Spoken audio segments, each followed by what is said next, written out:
warahmatullahi wabarakatuh. Tuan-tuan dan puan-puan yang saya muliakan, marilah sama-sama kita buka kelas kita pada pagi ini dengan bacaan Ummul Kitab Al-Fatihah yang kita niatkan agar Allah Subhanahu wa taala menyampaikan pahalanya kepada roh junjungan besar Nabi Muhammad sallallahu alaihi wasallam, ahli keluarga baginda, sahabat-sahabat baginda, para tabi'in, para awliya, para syuhada, para ulama, seluruh masyayikh dan guru-guru kita muslimin dan muslimat, dan khususnya kepada pengarang kitab yang kita baca ini, Imam Al-Bajuri rahimahullahu ta'ala. Syai'ulillahilahumul Fatihah. A'udzubillahi minasyaitanir rajim. Bismillahirrahmanirrahim. Alhamdulillahi rabbil alamin. Ar-Rahmanir Rahim. Maliki yaumiddin. Iyyaka na'budu wa iyyaka nasta'in. Ihdinas siratal mustaqim. Siratal ladzina an'amta 'alaihim ghairil maghdubi 'alaihim waladdallin. Amin. Alhamdulillahi rabbil alamin. Nahmaduhu wa nasta'inu wa nastahdihi wa nastaghfiruh wa na'udzu billahi min shururi anfusina wa min sayyiati a'malina. May yahdihillahu fala mudilla lahu wa may yudlil fala hadiya lahu. Wassalatu wassalamu ala rasulillah addal amanata wa ballagha ar-risalah wa jahada fillahi haqqa jihadih wa ala alihi wa sahbihi ajma'in. Allahumma salli wa sallim wa barik ala sayyidina Muhammad an-nuriz zati wa sirris sari wa fi jami'il asma'i was sifati wa ala alihi wa sahbihi wa sallim. Tuan-tuan dan puan-puan yang saya kasihi lagi saya hormati, alhamdulillah, syukur kepada Allah Subhanahu wa taala kerana dengan limpah rahmat, izin, perkenannya Allah, kita dipertemukan untuk kesekian kalinya di dalam jalsah ilmiah ataupun di dalam majlis ilmu yang saban minggu diadakan di dalam kelas kita ini di Masjid Tengku Ampuan Afzan ini. Mudah-mudahan Allah Subhanahu wa taala mengekalkan nikmat dapat kita berada di dalam majlis ilmu ini sehinggalah ke akhir hayat kita. Jadi di dalam membicarakan kitab Al-Bajuri, kita telah sampai kepada muka surat yang ke-29, iaitu membicarakan tentang sifat iradah Allah Subhanahu wa taala, yang mana kalau kita tengok pada minggu yang sudah, kita telah membicarakan tentang sifat kudrat, yang sebelum daripada tu kita telah menjelaskan tentang sebab dan musabab, ya, talazum, semua-semua tu dah kita jelaskan, dan hari ini kita masuk pada sifat iradah Allah Subhanahu wa taala. Jadi secara ringkasnya kita tahu bila Allah Subhanahu wa taala berkudrat. Kudrat, sebelum berkudrat dia mestilah beriradah dulu, dan iradah itu mesti bertepatan dengan ilmunya Allah Subhanahu wa taala. Dia mestilah mengetahui dulu, setelah mengetahui barulah dia menetapkan, menentukan, menentu itu kehendak. Sebelum itu, sebelum dia menentu, mesti dia tahu dulu benda yang nak dia buat. Lepas tu barulah dia berkudrat. Sebab itu kalau kita tengok dalam bicara bab ta'alluq, ya, ta'alluq tanjizil qadim. Ini dia berat sikit lah pagi ni, ya, tanjizil qadim. Tapi saya yakin sebab tuan-tuan dan perempuan dah belajar tentang ta'alluq ni dulu, ni sebagai ulangan kita lah. Ta'alluq tanjizil qadim ataupun saluhil qadim. ya, saluhil qadim yang kita belajar dulu, yang kritikal untuk difahami benda macam ni lah. Tapi kalau tak faham pun tak apa, ya. Kalau tak faham pun tak apa. Bagi orang-orang yang nak mengajar, dia kena faham, ya. Tapi bagi kita sekadar fardu ain, kita tahu cukup bahawa Allah Subhanahu wa taala itu sebelum dia berbuat itu maksudnya menjadikan, iaitu dia berkudrat mengadakan, ya. Itu berkudrat ni imbauan daripada sifat kudrat yang kita kupas pada minggu yang sudah. Dia mestilah menentu dan menetapkan dahulu benda yang dia nak buat, ya. Mestilah dia tentu dulu, dia tetap dulu. Itulah namanya kehendak dia, iradah yang akan kita bicarakan hari ini. Dan sebelum dia menentu-menetap tu, sudah tentulah Allah Ta'ala itu dia maha mengetahui benda yang dia kehendaki, iaitulah sifat ilmunya Allah Subhanahu wa Ta'ala. Sebab itu kudrat, iradat, ilmu dia dekat-dekat, disusun oleh ulama itu, dia sifat itu dekat-dekat, berdekatan. Lepas tahu kudrat, iradat, lepas iradat ilmu. Pasal apa? Macam ni lah tuan-tuan, ibaratnya kalau seorang tukang masak, ya? Seorang tukang masak tu, dia dah tahu dah dia nak masak benda, tapi masa kita jumpa dengan dia tu, dia tengah buat kerja lain, dia tengah makan ke, tengah apa ke, tapi dia dah tahu dah benda yang dia nak masak. Lepas tu dia beritahu je bahawa saya akan masak benda ni, dan apa yang diberitahu pada kita tu sebenarnya berdasarkan kepada ilmu dia, ya. Dia berkehendak hari ni menunya kita akan masak begini. Dia beritahu menu tu berdasarkan kepada ilmunya. Lepas tu, lepas dia makan, lepas dia siapkan kerja dia, barulah dia buat benda yang dia masak. Contohnya macam tu lah, untuk kita gambarkan, ya, untuk memudahkan kita faham. Tapi bagi sifat Allah Subhanahu wa Ta'ala ni, kita tidak boleh nak tashbihkan, tak boleh nak kita gambarkan dengan sifat manusia ataupun makhluk. Tapi itu untuk litaqrib, untuk mendekatkan kefahaman kita supaya kita mudah faham. Jadi bila kita membicarakan tentang bab iradat Allah Subhanahu wa Ta'ala, kehendaknya Allah Ta'ala, kita tahu dia ada berkaitan dengan sifat ilmunya Allah Subhanahu wa Ta'ala. Sudah tentulah Allah Ta'ala menentu, menetap ataupun berkehendak benda-benda yang sudah dia ketahui dalam ilmunya, ya. Sebab itu dalam bicara bab ilmu dan iradah ni, oleh kerana dia takluk tanjizil qadim. Maksud tanjizil qadim ni apa? Sedia kala ataupun azali ataupun alam ketuhanan. Bila sebut sedia, mana ada awal dan akhir, mana ada dulu dan ni. Sebab tu tak boleh kita nak katakan ilmu itu dahulu daripada kehendak. Cuma di sini kita mengatakan ilmu itu dulu pada kehendak dari segi ta'aqul, dari segi akal, bukan dari segi luaran, nampak susunan apa tu, bukan. Tapi dari segi ta'akulnya, begitulah. Tapi segi qadim, dianya tidak ada awal. Tidaklah ilmu itu mendahului daripada kehendak, sebab dia sedia, sebab dia qadim. Qadim ni kita tak boleh nak letakkan mana dulu, mana awal, mana kemudian. Sedia Allah Subhanahu wa Ta'ala, ya. Baik, jadi ini sedikit mukaddimah sebelum kita masuk pada sifat iradah, ya. Supaya kita dapat balik kaitkan di antara sifat qudrah, iradah dan juga ilmunya Allah Subhanahu wa Ta'ala.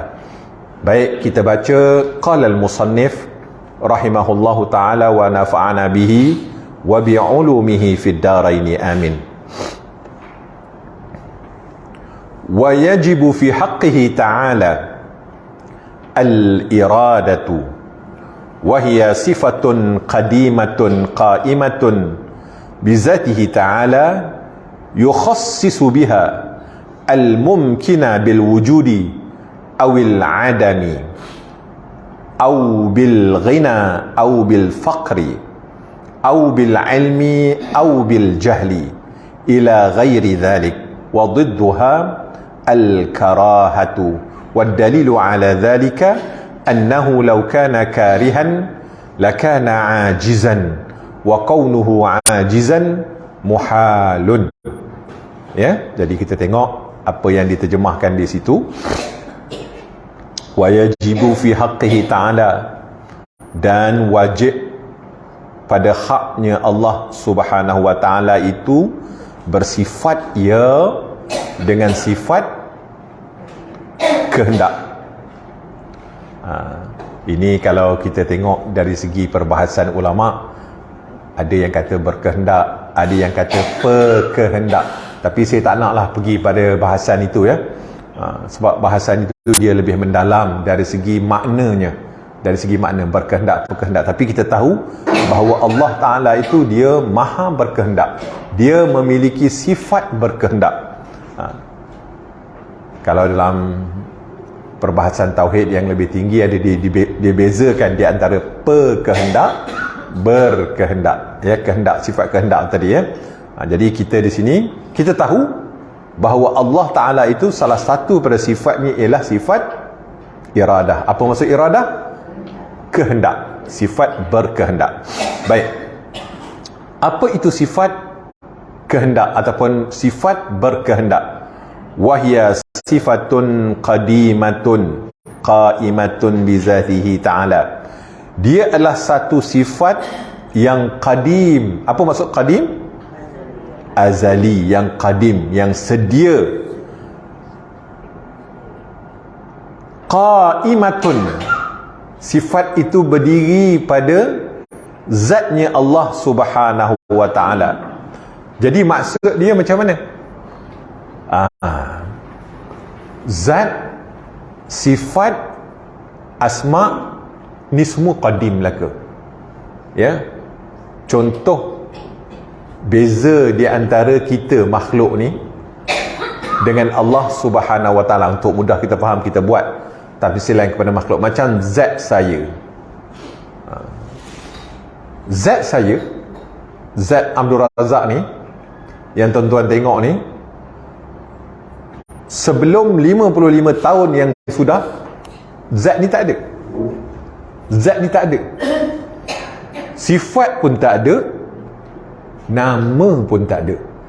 Setelah dilahirkan, lahir pada masa tu, lahirlah zatnya, ada namanya beserta dengan sifatnya sekali, ya, beserta dengan sifatnya sekali, baru ada pada masa itu. Zat Allah Subhanahu wa ta'ala bukan macam zat makhluk, sebab dia sedia ada. Sebab tu kadang-kadang orang tersalah baca, ya, huwal awwalu wal akhiru wal zahiru wal batinu. Dalam menafsirkan ayat Quran, dialah awal, dialah akhir, dialah zahir, dialah batin. Huwal awwalu, maksudnya Allah awal tu macam mana? Awalnya Allah tu macam mana?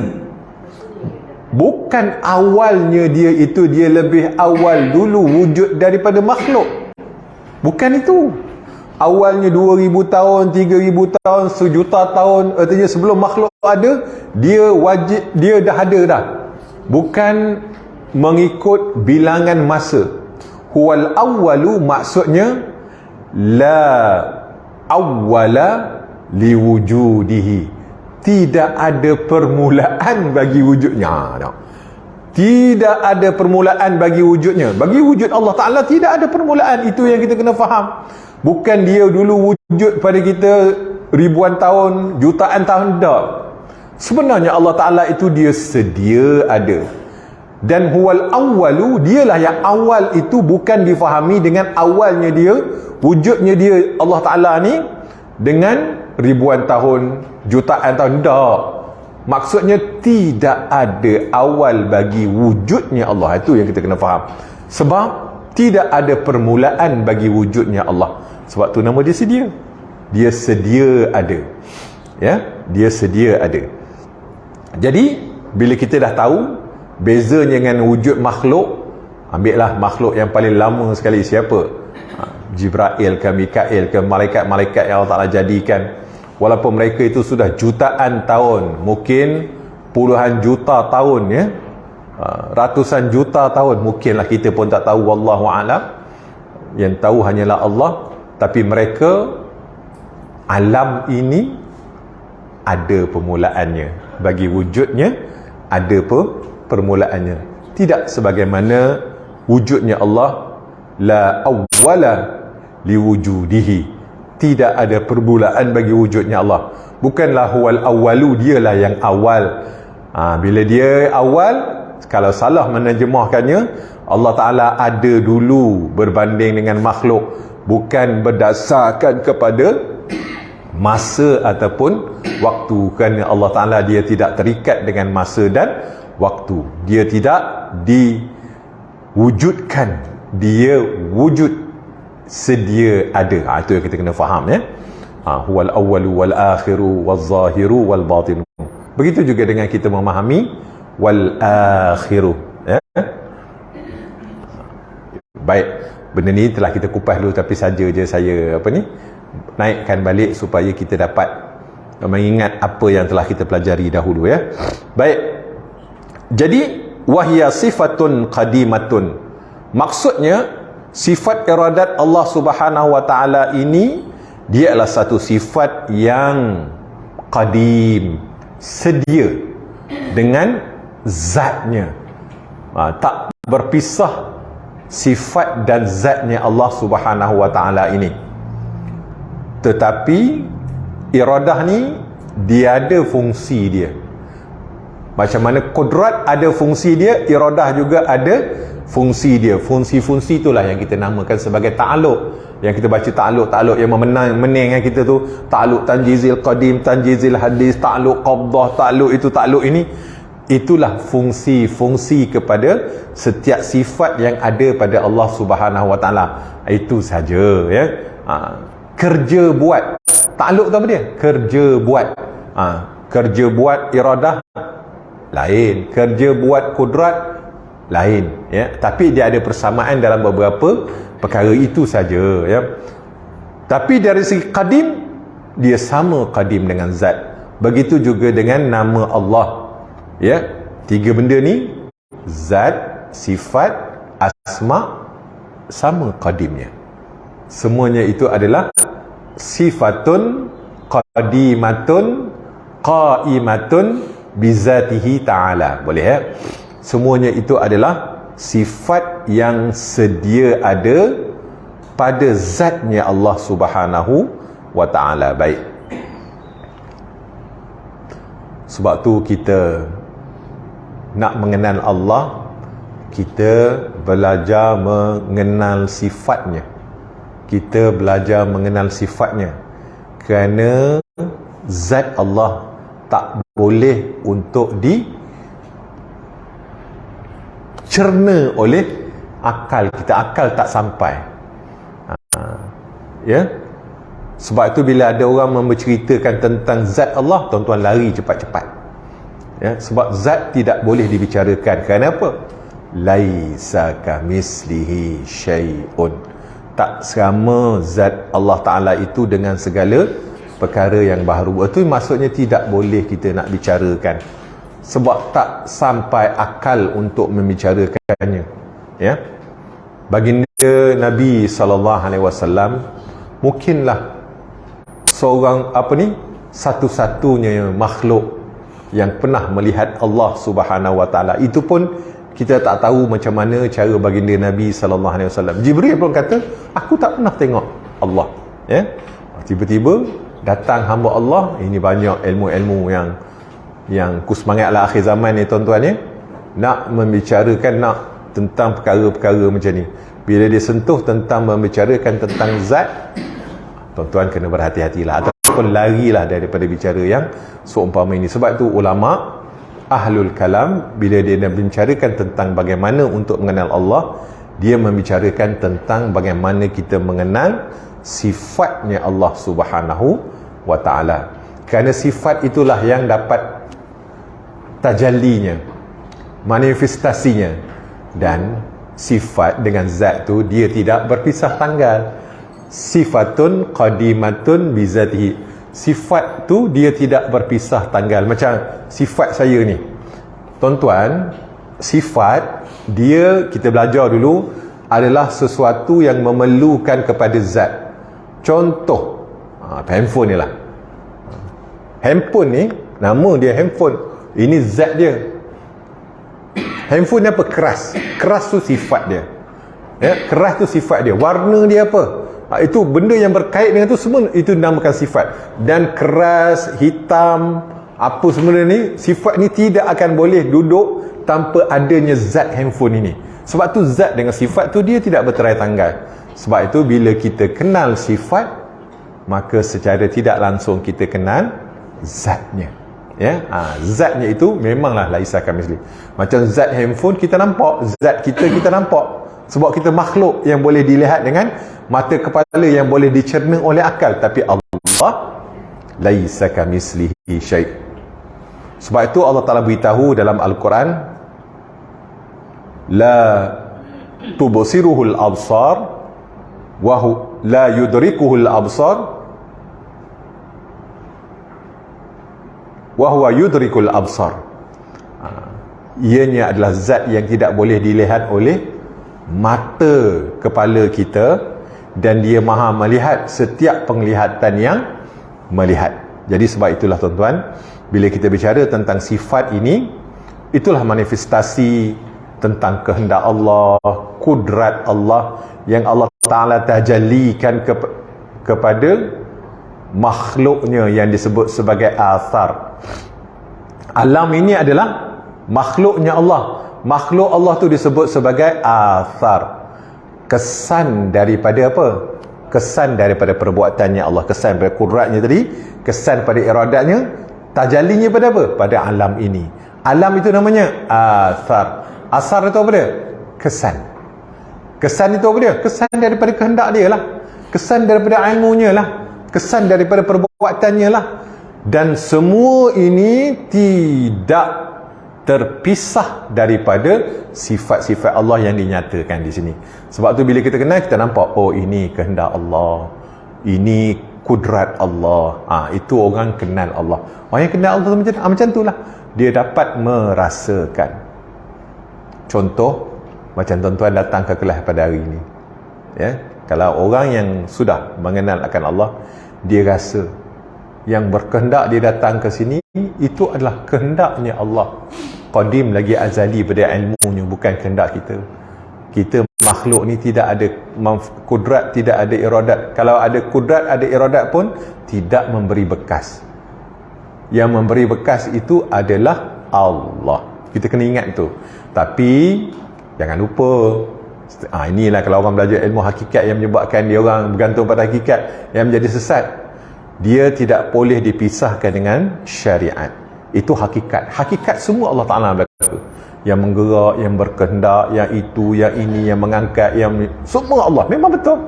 Hakikatnya semua Allah. Tidak akan. Sebab tu disebut dalam satu hadis, la tataharraku zarratun illa biiznillah. Tidak bergerak satu zarah melainkan dengan izin kehendak Allah. Tidak wujud satu zarah, tidak berlaku kita pertemuan kita pada hari ini melainkan dengan izin dan kehendaknya Allah. Dia telah berkehendak sejak azali lagi, ya. Dalam ilmunya lagi dia telah menentukan.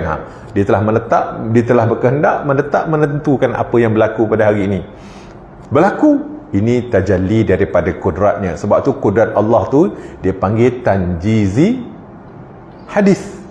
Benda yang berlaku pada kemudian. Bila berlaku berkehendak dengan makhluk, benda itu berlaku kemudian. Orang yang akan lahir pada dekat-dekat dengan kiamat itu sebenarnya dah ada dah dalam kehendak Allah, dalam ilmu Allah, dalam perancangan Allah. Semua dah komplit, tinggal lagi lahirnya. Sebab tu dipanggil hadis tanjizi hadis baru, ya. Tanjiz bila berkait dengan makhluk baru, bila berkait dengan kehendak dia, dengan ilmu dia, itu tanjizi qadim. Benda tu dah sedia pada alam ketuhanan lagi Allah Ta'ala minta. Sebelum alam ketuhanan ni makhluk tak ada lagi, alam ni tak ada lagi. Allah Ta'ala ilmunya, kehendaknya, masa dia berkehendak dalam ilmunya itu, alam ni tak ada lagi. Itu yang dinamakan sebagai azali. Kehendaknya azali lagi. Dia telah memutuskan satu benda ini di azali lagi. Azali ni masa tu makhluk tak ada lagi, hanya Allah sahaja dengan sifatnya, sifat kehendaknya, sifat ilmunya, ya. Jadi boleh faham, ya. Baik. Jadi wahya sifatun qadimatun bizatihi ta'ala. Sifat iradat ini, sifat kehendak ini adalah satu sifat yang berdiri pada zatnya Allah. Tidak terpisah antara sifat dengan zat. Macam saya sebut tadi lah, ya. Keras, hitam, apa sahaja sifat yang ada pada handphone ni tak berpisah dengannya. Dan sifat ini dia tidak boleh wujud melainkan ada zat yang dia mesti bersandar kepadanya. Sifat dia tak boleh ada dengan sendiri. Nak hitam saja, dia nak berdiri mana? Nak keras ni saja, dia nak berdiri mana kalau tak ada zat ni? Itu maksud dia, ya.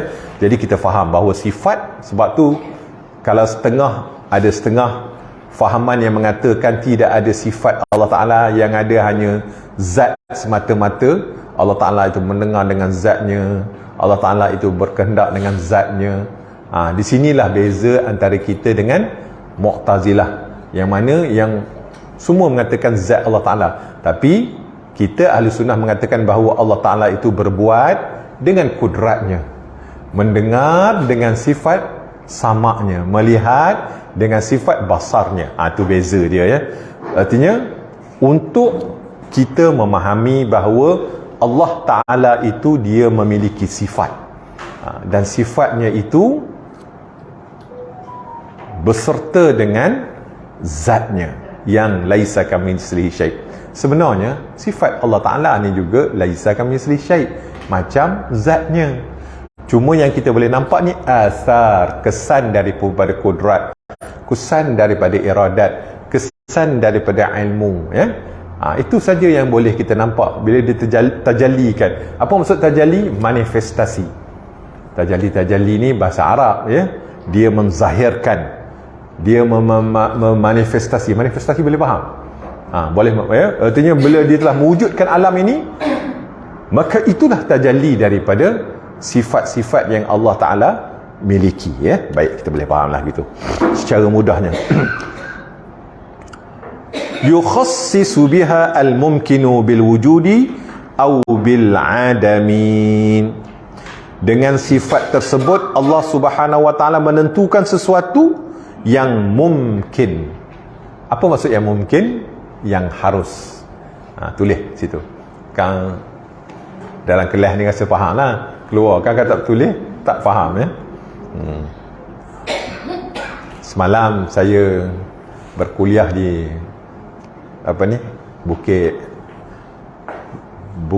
Masjid Bukit Sekilau. Saya dah kupas ada satu tu 3 kali. Lepas tu saya tanya semalam, faham tak benda yang saya sebut tu? Artinya dah beberapa kali saya sebut. Jadi dia adalah depan tu kata, tak ingat Ustaz, dia kata, memanglah tak ingat. Pasal apa tak ingat? Sebab awak tak tulis. Beza dengan pakcik sebelah tu.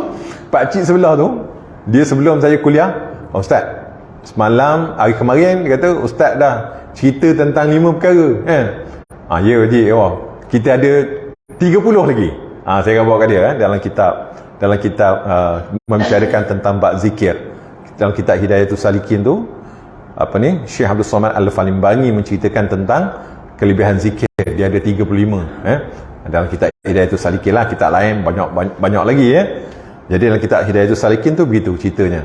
Dia kata kita dah bicara 5 Ustaz, ya? Betul, 5. Kita ada 30 lagi, kan? Jadi dalam masa kita bicara tu, itulah yang terkeluar. Sebab tu ilmu ni saya khabar, cara nak ikat dia adalah sama ada kalau orang tu hebat, dia terus ngapal on the spot, ataupun bagi kita yang lemah-lemah ni, tulislah, saya khabar. Sebab dia banyak istilah bahasa Arab, Kalau kita tak tulis, insya-Allah keluar je tangga masjid lupa. Keluar tangga masjid lupa. Itulah. Sebab tu tuan-tuan, kita belajar di masjid ni, saya tengok, ya, pengalaman saya lah mengajar ni, jarang sangat tengok orang yang bawa pen dengan kertas untuk menulis benda yang ustaz mengajar, ya. Dia seolah jadi pendengar saja, itu pun jauh dah lebih baik Tapi ialah dia tak boleh nak ikat ilmu yang dia dapat. Satu lagi tuan-tuan, lebihnya kita menulis ni, itulah saksi kita di hadapan Allah Subhanahu Wa Taala.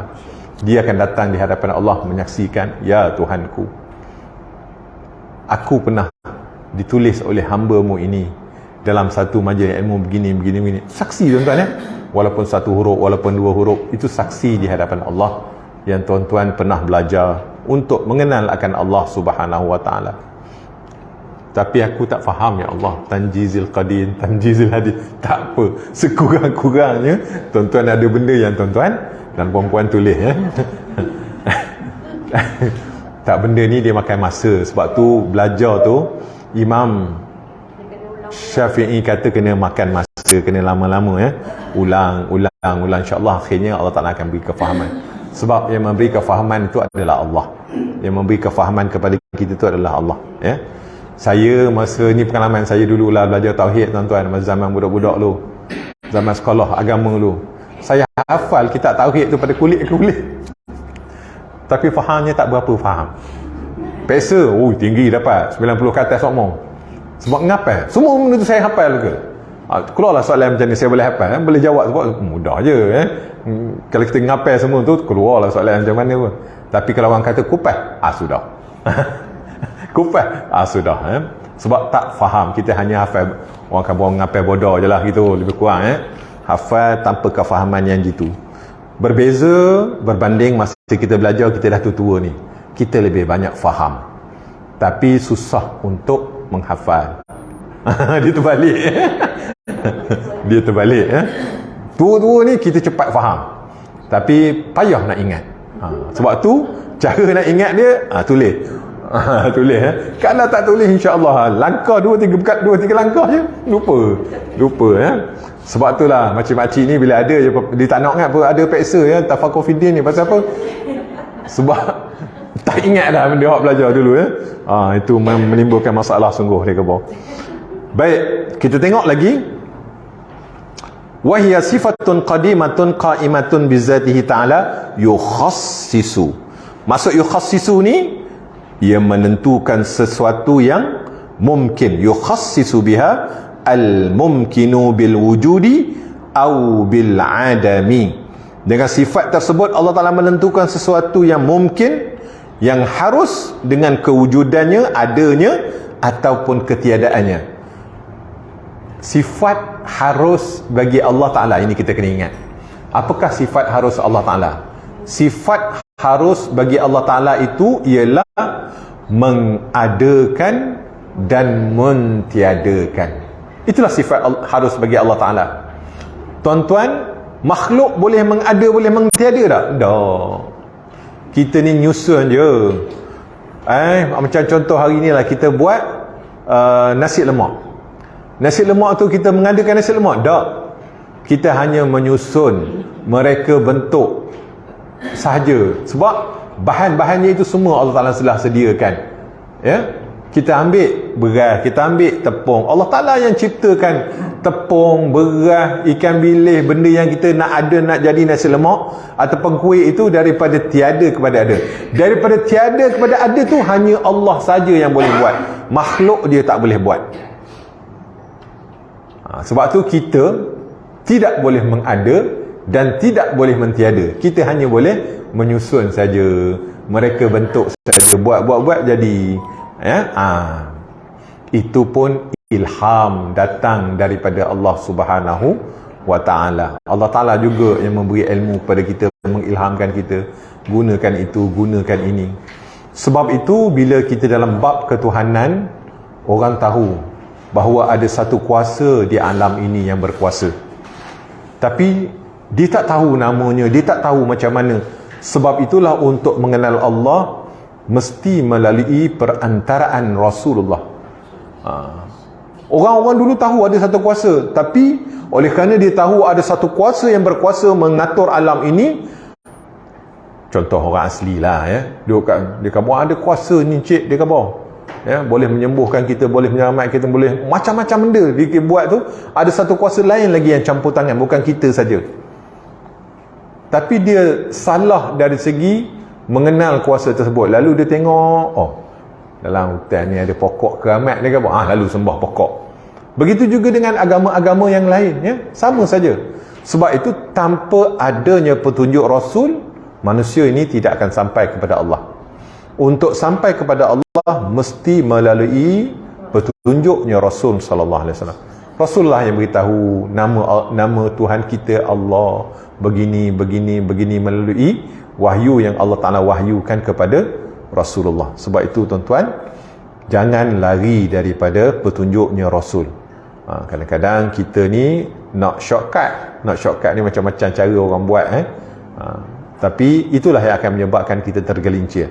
Untuk sampai kepada Allah mesti melalui petunjuknya Nabi Muhammad sallallahu alaihi wasallam, melalui rasul-rasul yang diutuskan.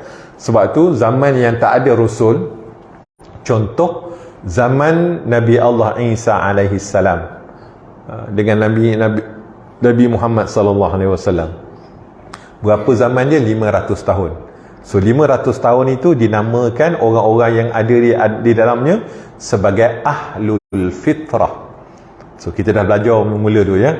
Orang ahlul fitrah ini dia tidak akan dimasukkan ke dalam neraka. Kerana apa? Kerana tidak ada rasul pada masa itu. Contoh, orang yang ada di Amazon, tak pernah sampai pun pada mereka ini tentang Islam, maka mereka ini selamat.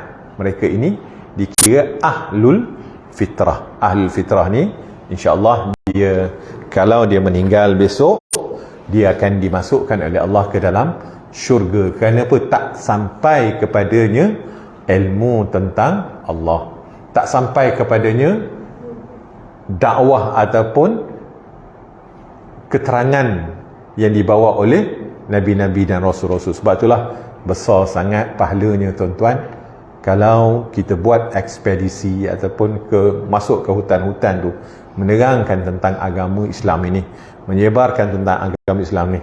Kat tempat kita ni mungkin dah penuh dah, ya, mungkin dah ni. Tapi kalau macam tempat-tempat lain ada juga, macam dekat Kalimantan, kat apa, kat Amazon. Sebab tu, ya, kita ucap terima kasih lah kepada sahabat-sahabat kita daripada jemaah tabligh. Orang tabligh ni hebat. Bagi saya mereka ni mempunyai satu kekuatan untuk menyebarkan dakwah, ya. Jadi artinya benda yang sepatutnya menjadi fardu kifayah itu dibuat oleh golongan ini, sekurang-kurangnya terlepas orang lain daripada dosa-dosa tersebut, ya. Bukan senang untuk kita berdakwah ke pendalaman-pendalaman ini, ya. Kita tak payah jauh lah, kat Negeri Pahang ni pun kita tak pernah masuk pun kadang-kadang ke perkampungan orang asli ataupun tak pernah kan. Cuba sekali tuan-tuan, ya. Cuba sekali kita tengok macam mana kita dapat rasakan thrill tersebut. Itulah yang dibuat oleh pendakwah-pendakwah, ulama-ulama yang terdahulu. Kerja buat rasul-rasul dan nabi-nabi, ya. Jadi kita kalau boleh ada masa sekali-sekala pergilah, cuba, ya. Sementara kita masih ada kekuatan ini yang Allah Ta'ala berikan, pergi, ya. Buat satu program dakwah ke dalam bertemu dengan masyarakat orang asli ke, ataupun orang sekarang panggil street dakwah. Saya tengok yang street dakwah ni pun payah juga, ya. Kita ramai sahabat-sahabat kita daripada bangsa Tionghoa, orang-orang India yang kadang-kadang jiran kita tak pernah cerita pun pada mereka tentang Islam, ya. Tak pernah cerita pun tentang Islam. Akhirnya mereka itu meninggal tanpa kita sempat cerita pun pada mereka tentang Islam. Mereka akan dakwa kita, ya. Itulah beratnya tuan-tuan, ya. Mereka akan dakwa kita. Selama ni kawan dengan kawan, duduk pejabat, kawan belanja awak belanja kawan, tapi tak pernah cerita pun tentang Islam pada kawan. Contoh gitulah, ya. Jadi artinya kalau boleh tuan-tuan, ambil masa, kalau kita adalah berkawan macam ni, beritahu mereka tentang agama Allah ni, ya. Dapat tak dapat tu suku cerita. Sebab hidayat itu milik Allah. Innaka lan tahdi man ahbabta walakinna Allah yahdi man yasha. Sesungguhnya engkau tidak dapat memberi petunjuk kepada sesiapa yang engkau suka, wahai Muhammad. Allah lah yang memberi petunjuk kepada sesiapa yang dia suka. Itu Rasulullah. Allah Ta'ala beritahu, ya. Kerja kita buat je, ajak je, terbuka, Kalau takdirnya terbuka hidayat dia, asbab cakap kita ataupun sebabnya dakwah kita, maka Masya Allah tuan-tuan, ya, orang yang dapat mengislamkan orang ni pahalanya sangat besar. Pahalanya sangat besar. Selagi mana orang tu beramal, berpegang etikad itu, selagi itulah. Saya ada satu pengalaman. Ni cerita, kita ada satu program Tafakur Fiddin di penjara. Ada satu orang hamba Allah ni, dia masuk Islam di penjara. Dia ni gangster, dia masuk Islam di penjara. Dan masa dia di penjara tu, dia belajar kelas Tafakur Fiddin. Dia belajar kelas Tafakur Fiddin, dia dapat belajar terbaik tasawuf. Terkejut semua orang, dapat belajar terbaik tasawuf. Lepas tu sebelum dia keluar, dia telah mengislamkan 7 orang yang bukan Islam. Sekarang ni bila dia keluar, Mu'im ambil dia sebagai pendakwah. Dia ramai mengislamkan orang sekarang. Dia ada hantar laporan sama orang saya tu. Aku semangat dia. Itulah bila mana Allah Ta'ala jentik, kita tak tahu. Bila mana hidayat dah masuk dalam hati dia, bila mana dia punya cinta pada Islam tu, lain macam dia punya kerja dia, kerja dakwah dia. Masya Allah. Sejak datang, Ustaz, hari ni ada saya mengislamkan seorang lagi. Dia hantar laporan kepada saya. Jadi Masya Allah tuan-tuan, itu orang yang Allah Ta'ala pilih. Kita juga boleh jadi macam tu, cuma kita, yalah, kita kendak ke tak kendak, boleh tuan-tuan, ya. Buatlah sesuatu. Biasanya kita sekarang ni, kita banyak buat program dalam taman kita dengan benda-benda yang berdekatan dengan kita. Sekali-sekala lah, ya, kita cuba buat. Kalau rasa-rasa payah, buatlah ke dalam perkampungan orang asli. Tengok macam mana. Kita cuba rasakan tu, nak dapatkan jiwa dakwah tu tadi, ya. Mudah-mudahan Allah Subhanahu Wa Taala berikan kepada kita dapat merasai bagaimana perjuangan Rasulullah sallallahu alaihi wasallam ni. Dakwah ni bukan mudah tuan-tuan, ya. Bukanlah kerja yang mudah. Jadi mudah-mudahanlah kita dikurniakan kekuatan oleh Allah untuk membuat kerja-kerja yang seumpama itu. Baik. Jadi mungkin kita bab mungkin tadi, ya. Mungkin ini harus bagi Allah itu dia mengadakan sesuatu dan mentiadakan sesuatu. Itulah sifat yang mungkin bagi Allah. Baik. Dengan kewujudan atau ketiadaan, kekayaan atau kemiskinan, ini semua bagi Allah. Dia boleh dengan kehendaknya itu menentukan orang ni esok dia kaya ke dia miskin. Itu semua telah ditentu oleh Allah Subhanahu Wa Taala. Sebab itulah tuan-tuan, kalau kita faham sifat iradat Allah Ta'ala ni, kita tak ada sikit pun rasa sakit hati. Orang ni kaya kerana dia telah dikehendaki oleh Allah kaya. Tuan-tuan, bukan usaha kita. Ahlu sunnah wal jamaah mengatakan usaha dan ikhtiar tidak memberi bekas, tapi wajib berusaha dan berikhtiar. Jangan lupa, ni jangan salah faham, ya. Kan salah faham pula kan sudah pula berat pula yang ni. Usaha dan ikhtiar tidak memberi bekas, sebagaimana air, api, obat, makanan tidak boleh mengenyang, menyembuh ataupun memberi bekas kepada kita. Usaha ikhtiar kita tidak memberi bekas. Apa yang memberi bekas? Allah yang memberi bekas melalui kudratnya, melalui iradatnya. Itu yang memberi bekas sebenarnya. Allah lah yang memberi bekas. Allah Ta'ala sudah berkehendak pada qadim lagi azali bahawa orang itu kaya, orang itu comel lahirnya, orang itu dilahirkan daripada keturunan bangsawan, orang itu begini, begitu, begini. Siapa tu? Kehendak Allah. Itulah manifestasi daripada kehendak Allah. Kalau kita nampak benda ni, tak ada lagi rasa iri hati, tak ada lagi rasa kita nak marah. Sebab yang menentu, menetap, kita tahu adalah Allah. Bila pandang ke situ, tak ada dah. Hati kita ni tuan-tuan, diri kita ni, dia tak akan marah bila dia kembali kepada Allah. Tapi bila dia nampak orang tu, nampak makhluk, dia start lah. Tapi bila dia nampak bahawa Allah yang berkehendak, Allah yang menentu, Allah yang menetap, dia tidak akan marah. Hati akan jadi reda. Sebab dia sadar, tak boleh. Kuasa yang tidak ada satu pun yang boleh membangkangnya. Ultimate power ialah Allah Ta'ala. Dia dah kehendak begitu, maka itulah kehendak dia. Itulah yang mesti berjadi.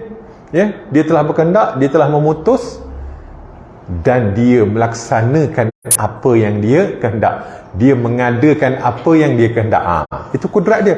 Tajalli sifat kudrat dia. Dia mengadakan daripada tiada kepada ada. Benda yang tiada, dia adakan. Hanya Allah saja boleh buat. Daripada miskin kepada kaya, hanya Allah Ta'ala saja yang boleh buat.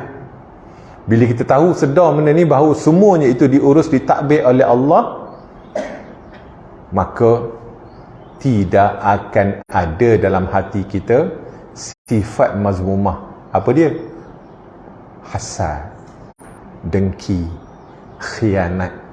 Ini sifat-sifat PhD orang Melayu kuat dengan sifat-sifat macam ni. Pasal apa? Bila dia memandang bahawa Allah Ta'ala itulah yang berkehendak sebenarnya. Tak adalah buat apa kita nak marah ke dia, buat apa kita nak tu ke dia. Bunyilah perancangan, macam contohlah perancangan pilihan raya, Allah Ta'ala bagi keputusan. Contoh ni, semua tak sangka boleh gerak. Siapa punya tu? Itulah kerja buatnya Allah. Cuma tinggal lagi hati boleh reda ke tidak. Itu je bezanya. Kalau orang yang nampak kerja buat Allah Ta'ala, dia reda. Kalau kalah, dia sabar. Reda dan sabar. Tinggi pahalanya. Dah lah reda, sabar lagi. Dah tu hilang pula wang pertaruhan. Alhamdulillah. Contoh tinggi dia punya pahala dia, reda dengan sabarnya itu. Contoh. Sebab dia nampak Allah Ta'ala yang berkehendak, Allah Ta'ala yang mengatur. Kalau macam ngikut kita punya kerja buat kita tadi, punyalah semangatnya habis itu, habis ni, siang malam kita bekerja. Lah, kalah juga. Bukan kehendak Allah. Tak sampai lagi masa. Ya tuan-tuan ni, reda, sabar. Allah Ta'ala tinggikan darjat orang ni kerana dia sedar bahawa yang memutus, yang berkehendak, yang tu Allah. Nampak tajalli sifat Allah tadi, sifat kehendaknya, kudratnya Allah Ta'ala tu, dia menetapkan hamba-hambanya. Jadi sebab itulah bila kita ada benda, kita faham benda macam ni, jadi tidak akan wujud buruk sangka, marah. InsyaAllah benda-benda macam ni akan hilang daripada hati kita. Jadilah dia seorang manusia yang sentiasa bersangka baik dengan takdir Allah. Kan kita ni, dalam kehidupan kita ni, kita hidup dengan takdirnya Allah. Tak ada satu benda pun tuan-tuan boleh lepas daripada urus dan takbir dan kehendaknya Allah. Yang dinamakan qada dan qada Allah Ta'ala, itulah yang mengurus kehidupan kita semenjak alam ini ada sampai bila-bila. Sampai bila-bila tu sampai bila? Dalam Al-Quran sebut ending kita syurga dan neraka. Syurga dan neraka, nukta, habis cerita. Betul tak tuan-tuan? Cerita kita ni tak habis lagi ni. Cerita ni skrip Allah Ta'ala tulis macam-macam ni. Ending dia dekat mana? Syurga dan neraka. Sebab tu bila seorang tu masuk syurga dan neraka, habis dah cerita. Ada lagi cerita selepas syurga dan neraka. Allah Ta'ala sebut khalidina fiha abada. Kekal mereka itu selama-lamanya dalam, tak kisahlah syurga ke dalam neraka. Ending cerita kita dalam syurga dan neraka. Nokta. Betul tak? Ada lagi cerita lepas daripada syurga dan neraka? Tak ada dah tuan-tuan. Tapi sebelum tu aku semangatlah ceritanya. Itulah takdir Allah Ta'ala menyusun kita. Jadi bagi orang-orang yang dia faham tentang, dia mengenal akan kehendak Allah, mengenal akan kekuasaan ilmu Allah, ya Allah Ta'ala telah berkehendak. Allah Ta'ala dengan ilmunya takkan salah. Sebab itu Allah Ta'ala sebut wamal hayatud dunia illa la'ibun wa lahwun. Allah Ta'ala sebut apa? La'ibun wa lahwun. Tidaklah kehidupan dunia itu melainkan main-main saja. Walah, lahu ni, lahu lah. Tahu orang Melayu pada cakap lahu lah. Apa ni? Menghabiskan masa dengan sia-sia. Main-main dia, main-main je. Dan kehidupan akhirat itulah yang sebenar. Jadi artinya apa yang menimpa kita itu semua telah disurat oleh Allah Subhanahu Wa Taala melalui takdirnya. Takdirnya itu adalah apa dia? Manifestasi daripada ilmunya Allah, manifestasi daripada iradahnya Allah dan kudratnya Allah Subhanahu Wa Taala. Itulah kalau kita nampak, subhanallah, dalam setiap gerak itu yang kita nampak, kudrat Allah, tajalli, bukan kudrat dia, tajalli kudrat dia, manifestasi kudratnya, manifestasi iradatnya, manifestasi ilmu Allah yang berkehendak, yang memutuskan tadi. Subhanallah, ya. Jadi kita dapat menerimanya. So itulah orang yang dikatakan orang yang mengenal akan Tuhannya. Dia kenal apa? Dia kenal itulah. Satu dari segi kenalan ni pula ada dua. Satu peringkat ilmu, macam tuan-tuan belajar ni kan, kita tahu dah, oh, tajalli kudrat Allah, tajalli iradat Allah, tajalli ilmu Allah. Kita nampak kita ni pertama melalui ilmu ni, ilmiah dia panggil. Satu lagi zauqiyah. Zauqiyah ni sudah meresap sungguh dalam jiwa. Ini peringkat yang paling tinggi. Kalau tuan-tuan dikurniakan oleh Allah peringkat zauqiyah, merasa sampai dalam jiwa, menjiwai benda tersebut, tuan-tuan ni kekasih Allah lah, ataupun disebut sebagai wali Allah. Itulah orang yang kenal akan Allah. Ini wali-wali Allah itulah. Orang wali Allah ni bukanlah orang yang banyak semayang, orang yang pakai jubah, pakai serban, pakai celak, pakai bawa tasbih kulit. Tak. Orang yang makrifah kepada Allah. Makrifah kepada Allah dua cara. Satu ilmiah ni, kenal. Satu lagi zauqiyah. Dia rasa benda tu. Masa nak makan tu, dia nampak satu rezeki tu datangnya daripada Allah. Makan masjid, Allah, terima kasih ya Allah, Engkau bagi aku dapat rasa masjid. Semua tu dikaitkan dengan Allah. Ya Allah, hebatnya ya Allah, Kau datangkan daripada laut manalah anak ikan bilis ni, jadi rezeki aku. Sayangnya Engkau pada aku ya Allah. Dia hati dia punya apa ni, kefahaman dia tentang setiap benda yang dihadapi tu, dapat dia melangkah. Ya Allah, hari ni Kau langkahkan aku dalam majlis ilmu ni ya Allah, terima kasih. Dia nampak Allah Ta'ala yang menggerakkan dia, yang melangkahkan dia. Itu orang yang kenal.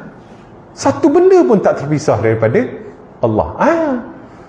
Itu dari segi ilmu. Kalau dari segi rasa, itu ialah tuan-tuan, kalau orang dapat semayang dari segi rasa tu, tak ada pandang kulu kilir dah.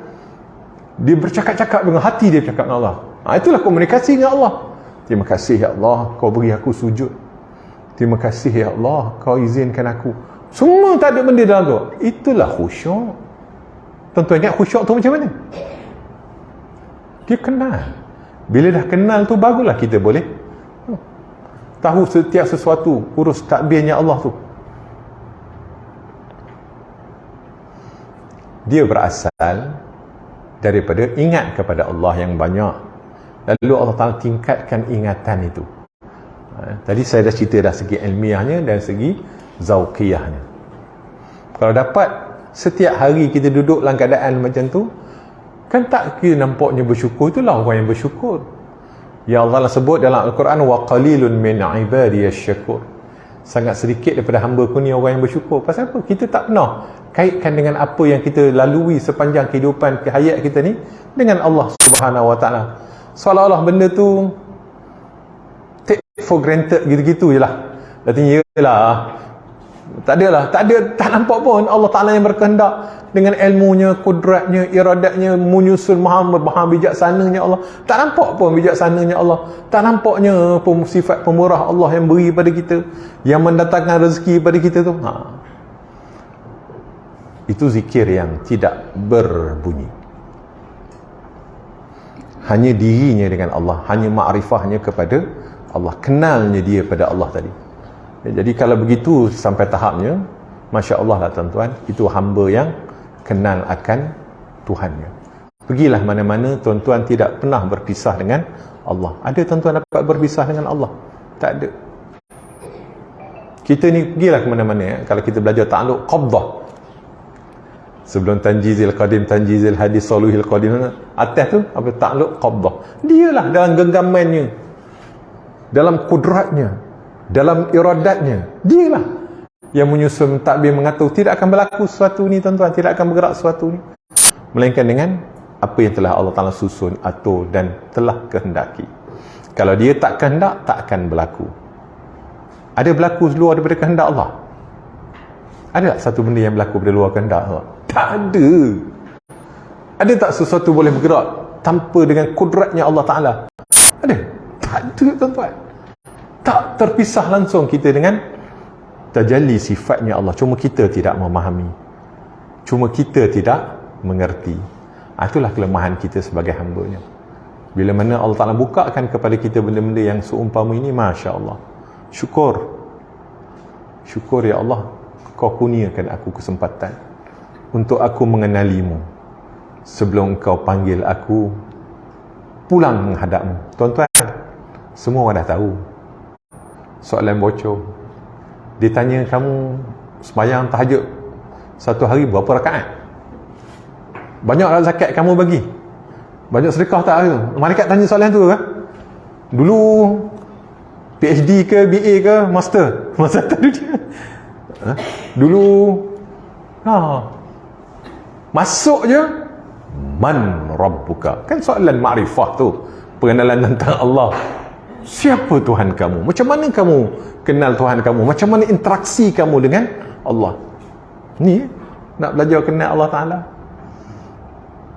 Sangat penting ilmu tauhid, tuan-tuan. Man rabbuka wa man nabiyyuka. Betul, soalan-soalan yang lain tu. Soalan yang asas, siapa Tuhan kamu? Siapa Nabi kamu? Terkumpul dalam kalimah La ilaha illallah Muhammadur Rasulullah. Sebab tu kita belajar sifat 20. Kalau kita tengok sifat 20, wajib, mustahil. Ulama pecahkan lagi kepada 4 sifat. Sifat nafsiyah, salbiyah, ma'ani, ma'nawiyah, naik pada iftiqar dan istighna, naik kepada kupasan La ilaha illallah. Itulah kupasan dia. Kupasan pada La ilaha illallah, itulah yang kita belajar ni. Ya, hebatlah tuan-tuan. Tak ada benda yang lebih hebat daripada kalimah La ilaha illallah. Kita belajar ni untuk memahami kalimah La ilaha illallah. Ramai orang boleh mengucap La ilaha illallah, tapi tak ramai orang faham makna La ilaha illallah. Oh, maknawiyah, salbiyah, nafsiyah. Pening kepala Ustaz belajar. Itulah kupasan untuk kita mengenal Tuhan yang mana. Soalannya, kita pun dah tahu semua. Esok nak jawab, bergantung kepada sejauh mana kita hidup dengan kalimah tersebut atas muka bumi ini. Sebab bukanlah tuan-tuan boleh ngafal, tak boleh. Yang akan menjawab itu adalah makrifahnya kita sekarang ni, aplikasi kita terhadap kefahaman kita tentang kalimah La ilaha illallah. Aplikasi dia macam mana? Maksudnya dalam kehidupan kita ni tadilah, benda yang kita terima dalam sembahyang kita, dalam apa saja, setiap saat, setiap detik, setiap masa yang kita Allah Ta'ala berikan ini, itu akan ditanya oleh Allah Subhanahu Wa Ta'ala. Apa interaksi kamu, apa makrifah kamu kepada Allah Subhanahu Wa Ta'ala? Kan hidup kita ni dua je. Kita tak syukur, sabar. Dulu saya dah cerita, bila kita memandang, sebab dalam satu hadis kursi Allah Ta'ala beritahu bahawa hati seorang mukmin itu dibolak-balikkan oleh Allah di antara dua jari Allah. Ingat, ini hadis, ini ayat mutasyabihat. Jangan kita ingat membandangkan dengan macam makhluk, dua atas jari makhluk dah. Artinya dia nak memudahkan supaya kita faham bahawa hati manusia itu dibolak-balikkan oleh Allah di antara dua jarinya. Hadis pun banyak hadis mutasyabihat. Maksudnya di sini, kita ni sentiasa hati kita ni dibolak-balikkan, sama ada kita memandang jamalullah ataupun memandang jalalullah. Bila kita memandang jamalullah, hati kita akan menjadi orang yang bersyukur. Benda-benda yang Allah jadikan benda cantik, benda yang kita suka ni, kita mandang jamalullah. Macam kita duduk dalam kelas ni, ini jamalullah. Ya, indahnya Allah Ta'ala takdirkan kita pada pagi ni duduk dalam majlis ilmu. Ini jamalullah. Allah Ta'ala takdirkan kita duduk dalam satu majlis ilmu. Ya, itu namanya memandang akan jamalullah. Dalam benda ni dulu keluar dalam soalan apa ni, soalan tafaqquh fiddin. Tertinggi sangat ustaz. Memang saja kalau semua boleh jawab, mana boleh orang dapat 100%. Ustaz tu kadang-kadang dia keluarkan buah-buah sulit dia untuk menggagalkan muridnya. Ini semua tinggi-tinggi belakang markah mana? Boleh ya. Kenalah ada soalan-soalan payah sikit. Baik. Akhirnya orang yang memandang jamalullah ni, dia akan datang satu sifat, nama sifat tersebut ialah raja. Timbul sifat raja. Dalam hati kita ni dua sifat je, khauf raja, khauf raja, khauf raja. Bila kita dapat memandang jamalullah, keindahan-keindahan yang Allah Ta'ala tentu takdirkan kepada kita, hati kita akan berbunga-bunga, berbahagia. Lalu timbullah sifat raja namanya. Berharap kepada Allah, berharap pada rahmat Allah, berharap kepada keampunan Allah, syurga Allah. Kita berharap sangat. Oh, kita rasa bahagia sangat dengan Allah. Satu lagi, bila Allah Ta'ala tajallikan kepada kita jalalullah, keagungan, keperkasaan Allah, itulah ada kematian, sakit, gempa bumi. Contohlah benda-benda yang Allah Ta'ala uji kita. Jadi kita memandang sifat jalal ini dengan khauf.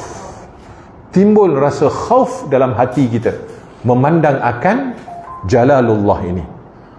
Takut kepada Allah, hati kita akan menjadi takut kepada Allah. Jadi dalam hati orang yang beriman itu dia ada dua sifat, iaitu sifat roja, sifat khauf.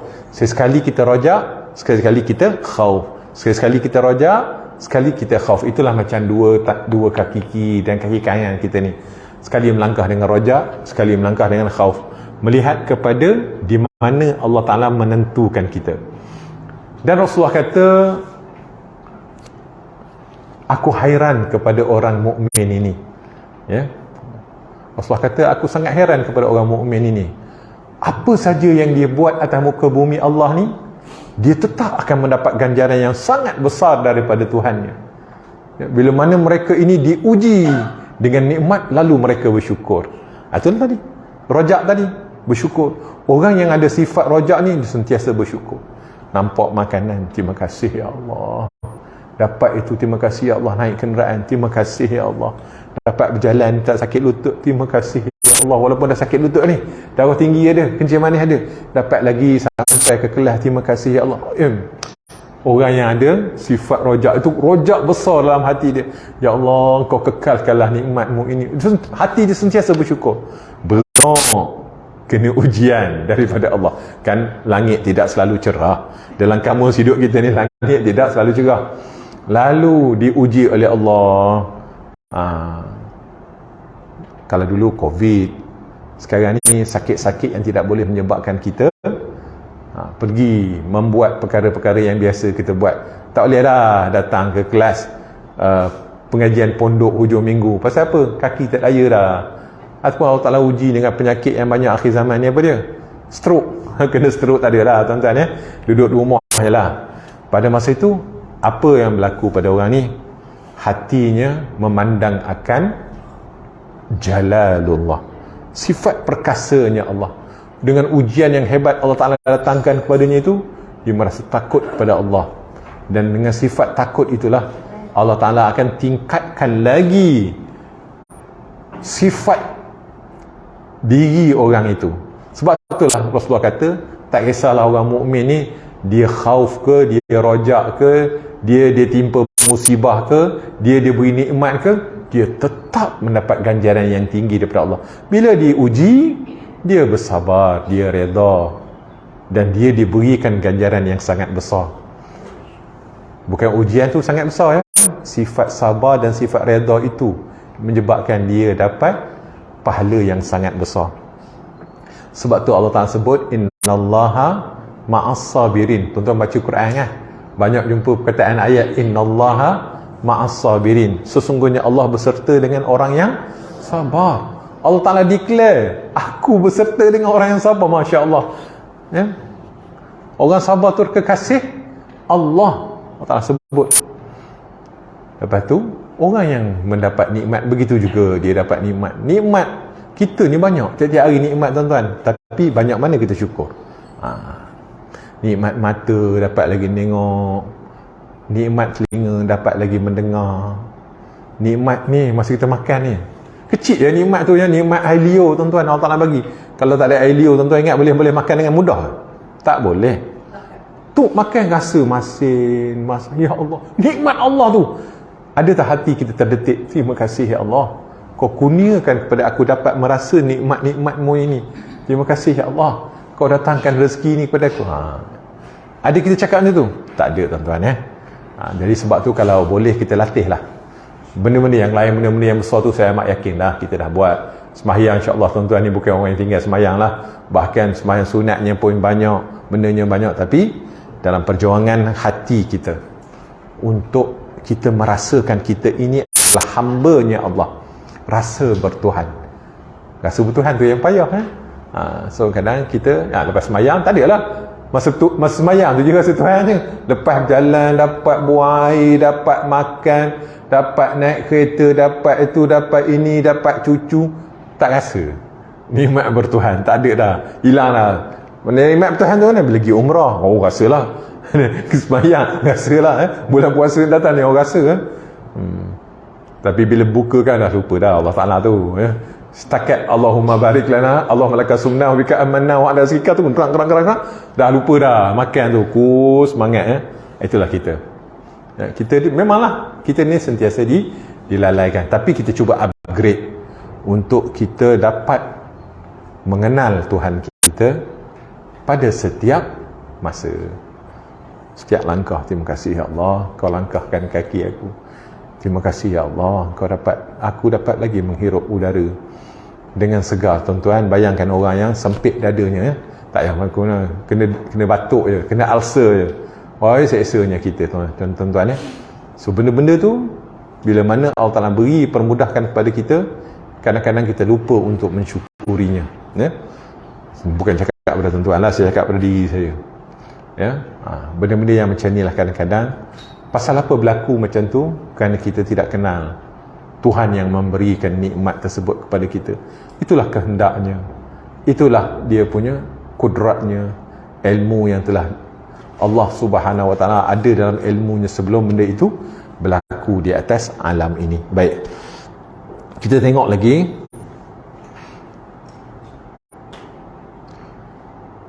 Dengan kewujudan atau ketiadaan, kekayaan atau kemiskinan, kepandaian atau kejahilan dan selain demikian. Mari kita tengok kupasan dia.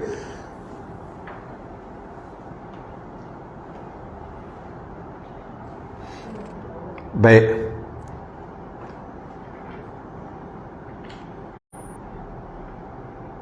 Wadidduha al-karahatu. Wadidduha al-karahatu. Lawan bagi sifat kehendak itu adalah terpaksa. Maha suci Allah daripada sifat terpaksa. Sebab Allah Ta'ala beritahu dalam Al-Quran, fa'alul lima yurid. Dia buat apa sahaja yang dia kehendaki. Tak ada orang yang memaksa atas dirinya. Sebab itu Allah Ta'ala itu esa. Sebab itu dia tunggal. Dia tak ada influence dari pihak kedua. Tak ada isteri, tak ada anak, tak ada orang yang di atasnya yang boleh memaksanya. Kalau ada benda-benda macam ni, itulah sifat lemah bagi Tuhan. Mustahil Allah Ta'ala itu bersifat dengan sifat lemah. Sebab tu Allah Ta'ala itu tidak ada anak, tidak ada isteri dan tidak ada orang yang menjadikannya. Dia sedia ada. Tak ada orang boleh influence, boleh arah, boleh paksa dia, tak ada. Jadi lawan kepada sifat kehendak itu adalah sifat terpaksa. Allah Ta'ala melakukan sesuatu bukan terpaksa. Itu datang daripada kehendaknya. Tak ada orang yang boleh mengarahkannya, tak ada orang yang boleh influence dia untuk melakukan sesuatu. Dia sebut fa'alul lima yurid. Dia melakukan apa saja yang dia kehendaki. Jadi mengapa dalam kita belajar sifat 20 ni kena ada lawannya? Tak pernah fikir tak? Sifat 20 ni kita belajar, setiap kali kita belajar ada lawan daripada sifat tersebut. Lawan daripada sifat iradah adalah sifat karahah, seperti contoh yang kita belajar sini. Mengapa mesti ada, kita kena tahu sifat lawan tersebut? Kerana di sini berlakunya nafi dan isbat. Kalau kita tengok dalam kupasan la ilaha illallah.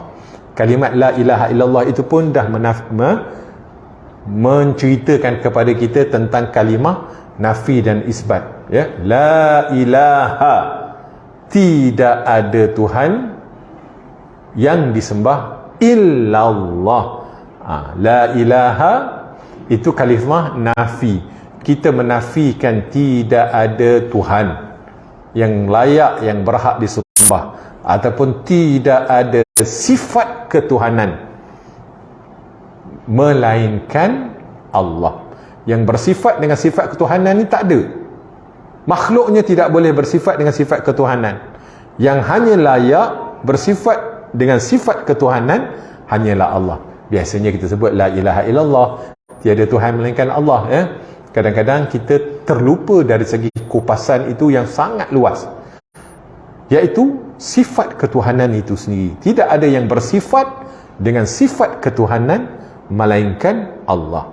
Apa sifat dia? Itulah menyembuh, mengangkat, memulia, memberi manfaat, memberi mudarat. Segala sifat-sifat itu semua tidak akan berlaku melainkan dengan Allah. Allah Ta'ala saja yang memiliki sifat ketuhanan. Dia saja yang boleh memuliakan orang, dia saja yang boleh melemahkan, dia saja yang boleh menyembuhkan. Boleh obat menyembuhkan? Tak boleh.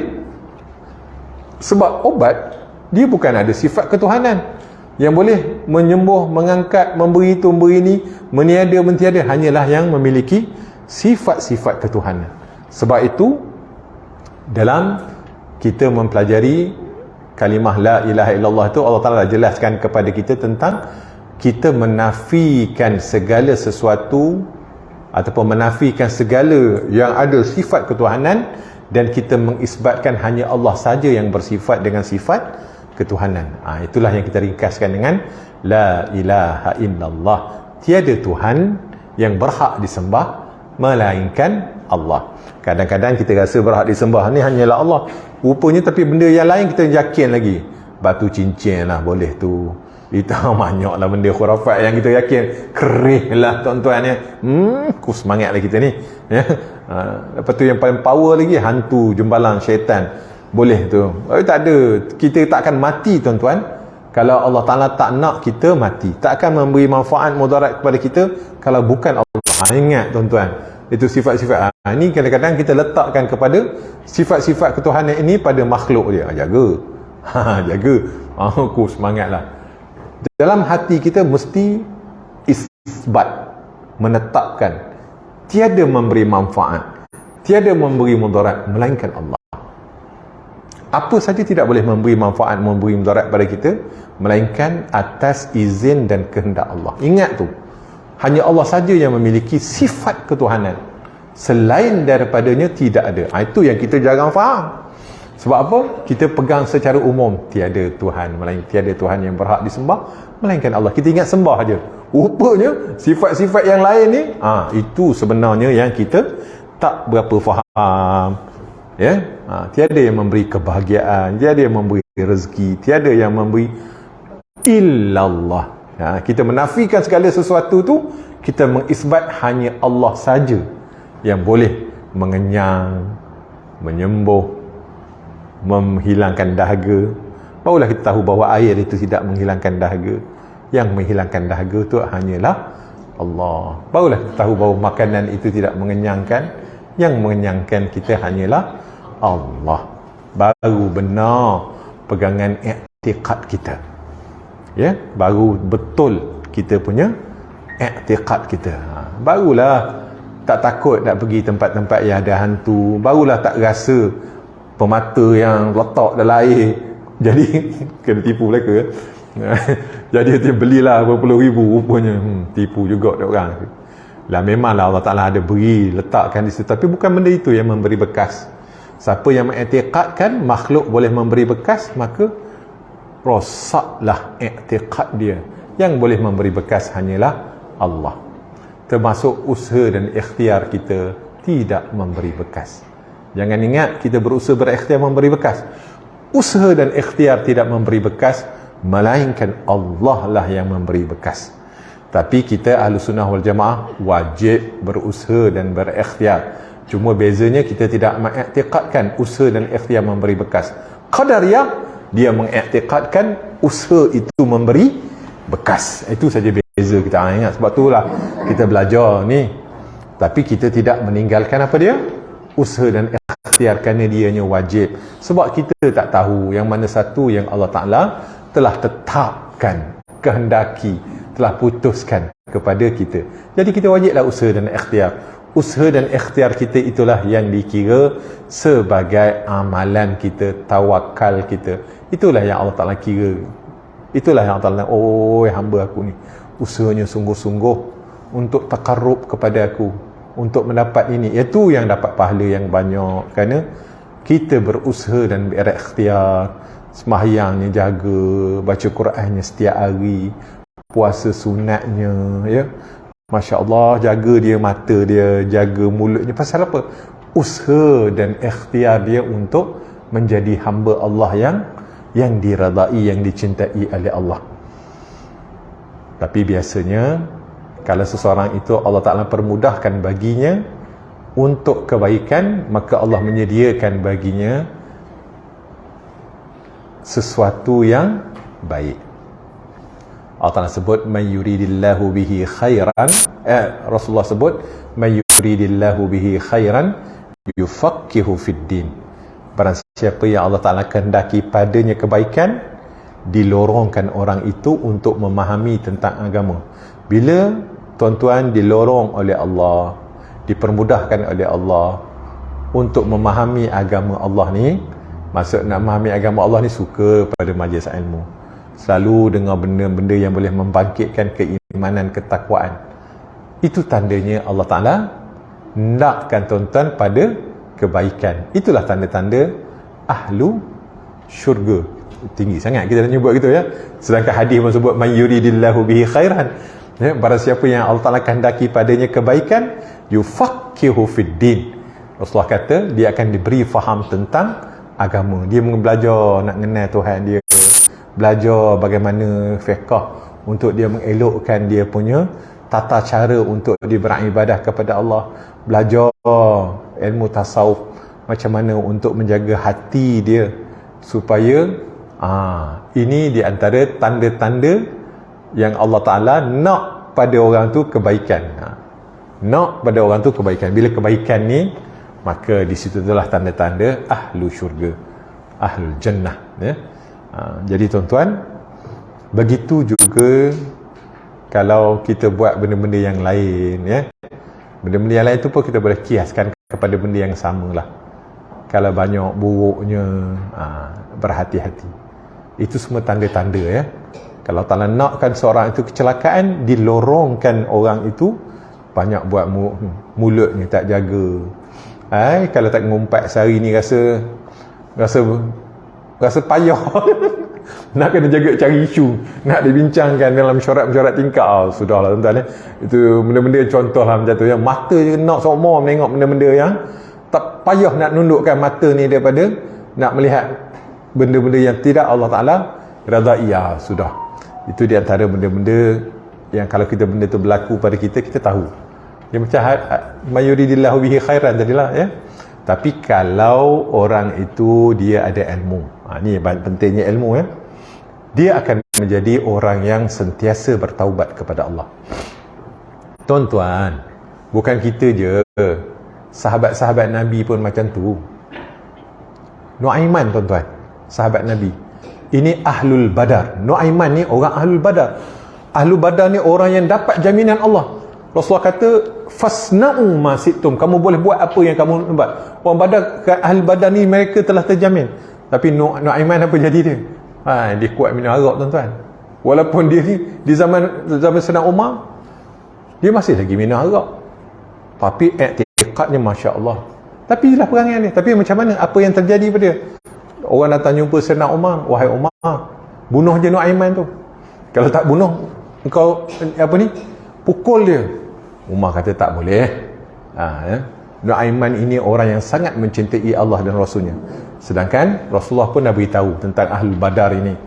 Bukanlah artinya kita ni duduk warak gitu, itu je nak cerita. Sedangkan sahabat Rasulullah pun ada yang jatuh dalam maksiat. Tapi mereka ini adalah orang-orang yang mendapat kecintaan Allah Subhanahu Wa Taala. Kadang-kadang tuan-tuan, maksiat itu menyebabkan kita lagi dekat kepada Allah Subhanahu Wa Taala. Ini yang kita tasawuf lah, ya. Bukan. Kadang-kadang orang tu buat taat itu menjauhkan dia daripada Allah. Pasal apa? Dia rasa dia alim, dia rasa diri dia baik, dia rasa diri dia bagus, dia nakkan perhatian masyarakat kerana aku orang alim, kerana aku ustaz, engkau kena hormat aku, kena dia rasa diri dia mulia dengan status tu. Allah Ta'ala tak suka orang macam ni. Tak suka dengan rasa kebaikan itu menyebabkan dia rasa dia baik, dia rasa dia bagus, dia rasa dia perlu dimuliakannya. Lebih baiklah orang yang terjerumus pada maksiat. Maksiat itu menyedarkan dia, banyaknya dosa aku ni dosa banyak, ya Allah, ya. Setiap kali aku bertaubat, aku jatuh balik daripada dosa ni, ya Allah, lemahnya aku ni, sentiasa merintih kepada Allah. Allah Ta'ala lebih suka orang macam ni. Setiap kali dia jatuh dosa, dia merintih kepada Allah di atas dosanya, dia menyesali, dan dia ada jiwa hamba. Ini jiwa hamba. Seorang tu jiwa dia hamba walaupun dia kerap jatuh dalam maksiat. Sebab tu dalam kitab Hikam kita baca, maksiat yang boleh menyebabkan seseorang itu jadi hampir kepada Allah. Maksiat yang macam ni lah. Kadang-kadang seseorang tu dia tak pernah buat maksiat, jaga, tapi Allah Ta'ala oleh kerana nak tinggikan lagi makam dia, jatuhkan dia dalam maksiat, menyebabkan dia bertaubat, dia rasa menyesal, dia rasa diri dia tak rasa baik. Sebenarnya Allah Ta'ala nakkan kita ni rasa hamba, rasa tak baik, nak diri kita ni rasa tak bagus je, ya? Orang yang rasa diri dia bagus, dia confirm, aku ni okey dah, sembahyang, jemaah semua, azan, Tok Bilal tak azan lagi, aku ada masjid lah. Dia rasa dia baik. Cukup bahaya perasaan macam ni, tuan-tuan. Tapi kita kena buat begitu, ya. Kita kena tahu. Tapi jangan ada perasaan diri baik. Itulah yang bezakan kita, ya. Sebab tu kadang-kadang orang ni, Allah Ta'ala takdirkan dia. Kalau tengok siapa yang mengatur, tuan-tuan, nanti itu yang last sekali kita tengok, kehendak siapa yang mengatur, orang akan nampak di situ balik. Sebab tu tak boleh nak marah beria sangat. Sebab tu, tuan-tuan, jangan kita benci pada orangnya, bencilah pada perbuatannya saja. Jangan benci pada orang, tuan-tuan. Tak boleh benci pada orang. Balik-balik kita tahu, nampak, Allah yang berkehendak, Allah yang mengatur, Allah yang mentakdir. Sebab itu, tuan-tuan, hati orang mukmin ni, dia tak ada buruk sangka, dia tak ada marah. Kalau dia dapat memandang apa yang ada di hadapan dia itu adalah kehendak Allah Subhanahu Wa Taala yang maha mengatur, ya. Tapi kita tidak boleh redha dengan benda maksiat, itu saja bezanya, ya. Nampak maksiat, ialah maksiat, tapi kita tidak boleh redha. Segi syariatnya Allah Ta'ala tak bagi. Allah Ta'ala ciptakan syaitan, iblis, Allah Ta'ala ciptakan Fir'aun, tapi dia tak redha dengan perbuatan iblis dan syaitan dan Fir'aun. Betul tak? Makhluknya juga, dia yang mengadakan daripada tiada kepada ada, dia yang mentakdirkan. Tapi Allah Ta'ala kata, perbuatan jahat, zina, judi, benda-benda yang aku larang ni, aku tak redha. Engkau buat, engkau terima. Jadi begitu benda yang kita kena faham. Semua benda yang ni diadakan oleh Allah Subhanahu Wa Taala. Daripada apa? Sifat kehendaknya. Kerana Allah Ta'ala itu maha berkehendak. So kita faham kehendak Allah ni, cuma tinggal lagi kita dibataskan dengan syariat. Syariat itulah yang memutuskannya. Jadi kita memutuskan atas neraca syariat. Atas neraca syariat. Ya, kita tengok, oh ni benda yang Allah Ta'ala suka, benda yang Allah Ta'ala redha, maka kita pun redha lah, ya, kita pun sukalah, ya, kita pun buatlah banyak-banyak benda tersebut. Kenapa? Kita nakkan kesukaan, keredaan Allah di atas perkara tersebut, ya. Baik, lawan bagi kehendak itu adalah terpaksa. Jadi mengapa mesti ada lawan? Supaya kita tahu bahawa Allah Ta'ala itu kehendaknya itu adalah absolute. Tak ada orang boleh menidakkan kehendaknya. Sebab itu didatangkan dengan lawan yang terpaksa. Allah Ta'ala tidak membuat sesuatu itu dengan terpaksa. Allah Ta'ala tidak berkehendak kerana dipaksa. Ada influence daripada orang. Sebab itu disebut juga perkataan lawan kepada kehendak itu adalah terpaksa. ya, maha suci Allah daripada terpaksa dipaksa melakukan sesuatu. Dia membuat sesuatu itu sebenar-benarnya di atas kehendaknya. Kehendaknya lah yang absolute dalam dia mentakdirkan ataupun mengadakan sesuatu benda yang nak diadakan ataupun nak mentiadakan. So macam kita ni besok, kita asal daripada tiada, lalu Allah Ta'ala adakan, ya. So daripada tanjizil saluhil qadim ataupun tanjizil qadim ni tadi ada dalam ilmu Allah Ta'ala, kita akan diadakan pada tahun sekian-sekian, maka wujudlah kita pada tahun contoh 68 kita dilahirkan.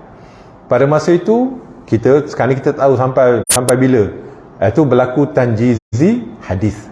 Bila tanjizi hadis, ya, lepas tu mati, lepas tu besok duduk dalam alam kubur nak dibangkitkan pula, berlaku lagi tanjizi hadis, daripada ada tiada kemudian kita dibangkitkan semula. Lepas tu ingat itu berlakulah tanjizil hadis. Tanjizil hadis tu semua benda yang berlaku lepas ni dipanggil tanjizi al hadis, ya. Tanjizil qadim tu satu sekali je, masa dia berada di azali, ya, masa Allah Ta'ala menetapkan ataupun ilmunya Allah Ta'ala tu, masa itulah sekali. Tapi benda yang berlaku selepas ni, macam contoh kita diadakan ini, hadis. Lepas tu daripada ada kita tiada pula, meninggal, duduk dalam kubur tu Allah Ta'ala nak bangkitkan, tu juga nama tanjizi hadis, ya. Sampailah ke mizan, ke mana-mana, so, ya. Itu cara untuk mudah memahami lah. Baik, bermula dalil atas demikian itu ialah sekiranya Allah Ta'ala terpaksa, nescaya Allah Ta'ala itu lemah, dan keadaan Allah Subhanahu Wa Ta'ala lemah adalah mustahil, ya. Kalau terpaksa ni sudah lemah lah, macam kita terpaksa buat, lemah, ya. Sebab kita dipaksa, dan ada orang boleh mengarahkan kita, itu lemah. Mustahil Allah Ta'ala itu boleh dipaksa dan dia terpaksa melakukan sesuatu, ya. Itu menunjukkan sifat lemah. Baik, kita tengok di situ.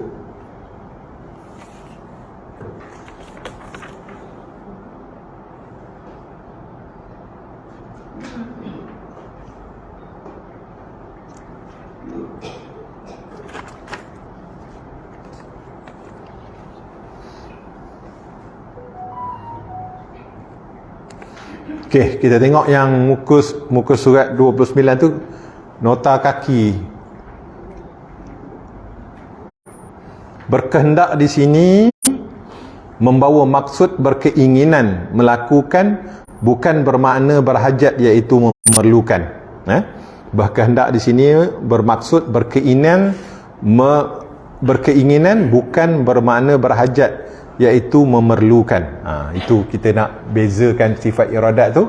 Maksud dia adalah berkeinginan melakukan, bukan bermakna dia berhajat. Allah Ta'ala tidak berhajat, Maha suci, ya. Allah Ta'ala dia tidak berhajat, dia tidak memerlukan apa, tapi dia berkeinginan, dia berkehendak untuk mengadakan sesuatu.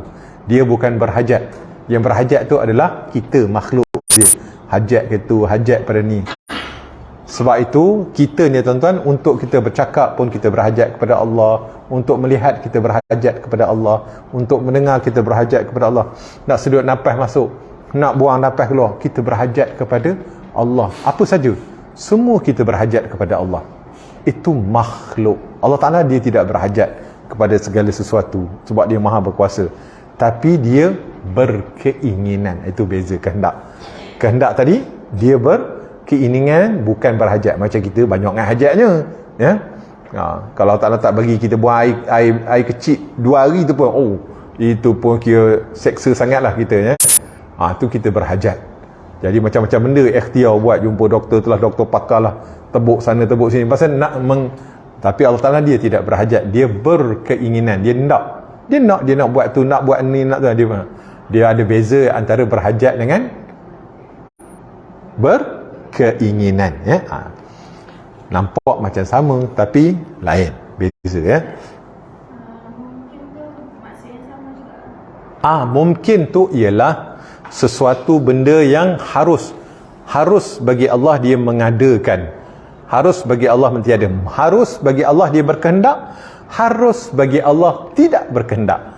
Harus bagi Allah dia berkehendak untuk mengadakan makhluknya, harus bagi Allah untuk dia tidak berkehendak dia tak ada paksa pun. Kalau dia tak nak menjadikan makhluknya pun tak mengapa. Dia tak nak menjadikan alam ini pun tak apa. Harus baginya, tak ada orang yang boleh memaksa dia. Jadi artinya mungkin itu harus saja bagi Allah untuk dia melakukan, menetapkan ataupun berkehendak. Harus saja baginya. Dia tidak terpaksa melakukannya. Baik.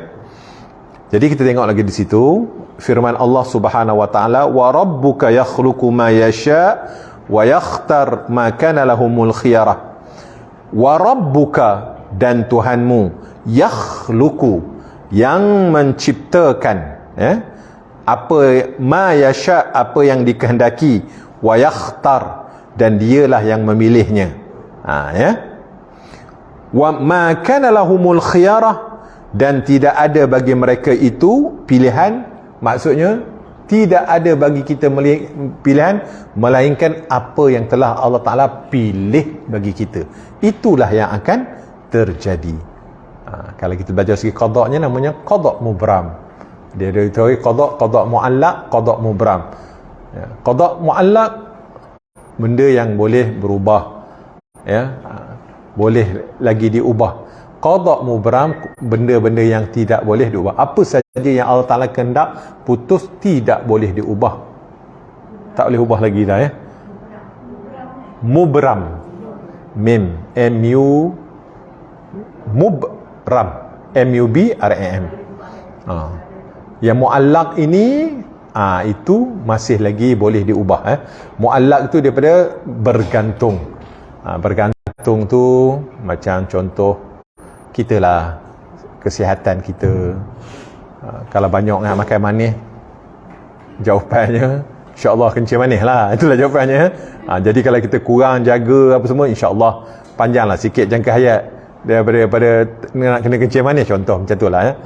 Di samping itu berdoa, la yaruddul qada, ini hadis Nabi illa bid-du'a, tidak ditolak, tidak dapat diubah qada itu melainkan dengan doa.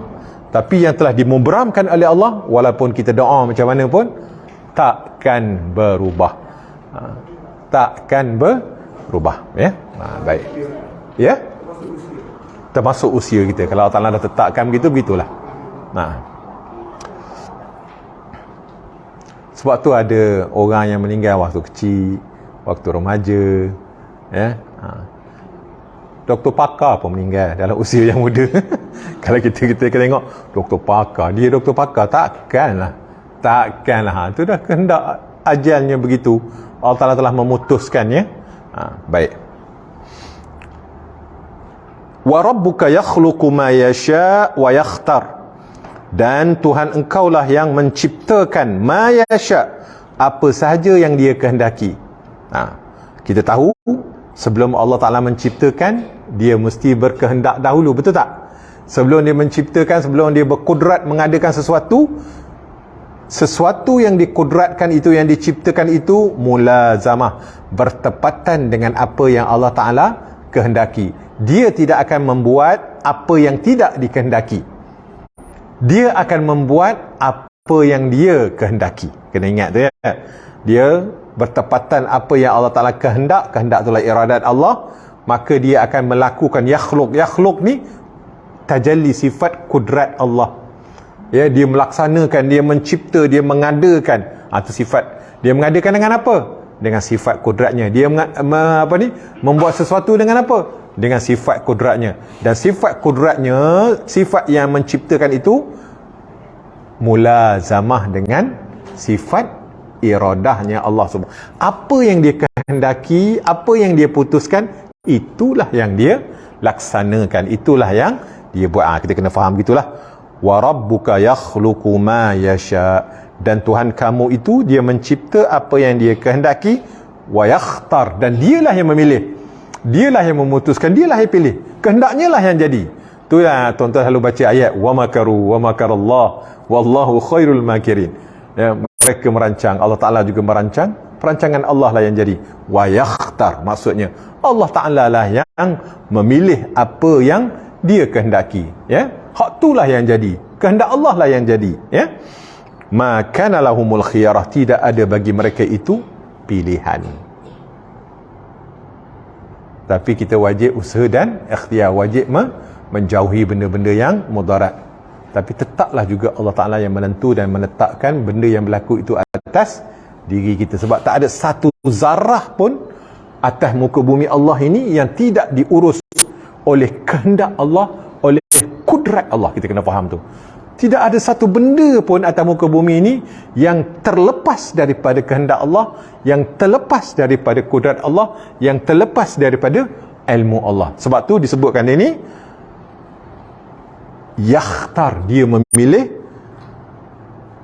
wa ma kana lahumul khiyarah, dan tidak ada bagi mereka itu pilihan. Apa yang Allah Ta'ala tetap, apa yang Allah Ta'ala tentu, apa yang Allah Ta'ala pilih, itu yang menjadi. Dia melakukan apa yang dia kehendaki. Dia melakukan apa yang dia kehendaki. Baik. Jumpa pula dengan ayat tadi. Firman Allah lagi, fa'alul lima yurid. Fa'alun ni dalam, kalau orang belajar bahasa Arab, adalah sirah mubalaghah, perbuatan yang menunjukkan kepada melampau, sangat berkehendak. Fa'al, sangat membuat apa yang dia kehendaki. Dialah yang maha membuat atas apa yang dia kehendaki. Fa'al, ya. Maksudnya yang berkuasa melakukan segala yang dikehendaki. Apa saja yang dia putuskan, dialah yang melakukannya. Apa saja yang kehendak dia, dia juga yang melakukannya. Baik. Ya.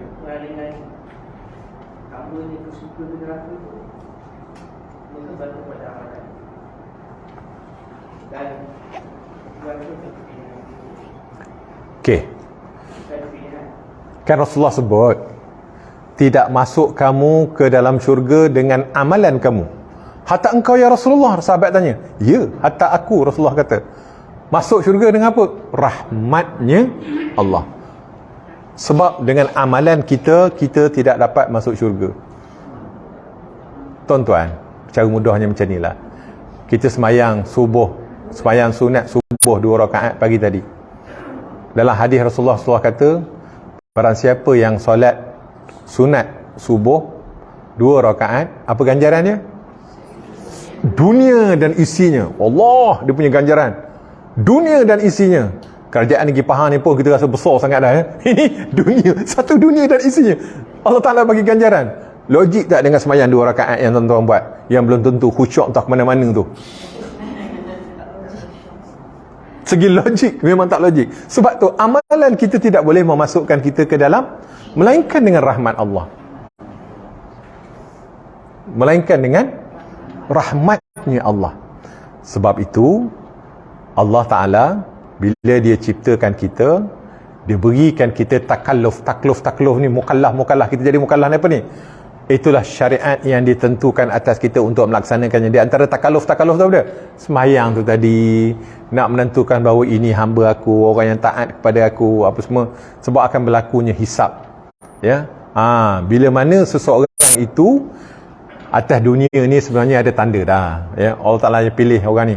Dialah menjadi makhluk Allah yang sangat taat, sangat menjaga sembahyangnya, sangat memerhatikan sembahyangnya, bukan sembahyang ikut dan je, ya.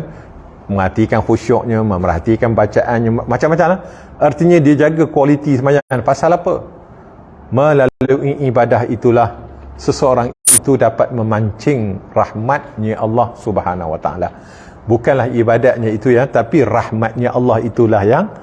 Jadi kita nak mudah-mudahan dengan takarrubnya kita kepada Allah, Allah Ta'ala memilih kita untuk dimasukkan ke dalam golongan hamba-hambanya yang mendapat rahmat tadilah. Itulah, ya. Jadi kita buatlah benda-benda yang Allah Ta'ala telah taklifkan kepada kita, telah fardukan kepada kita, ya, telah suruh pada kita tu.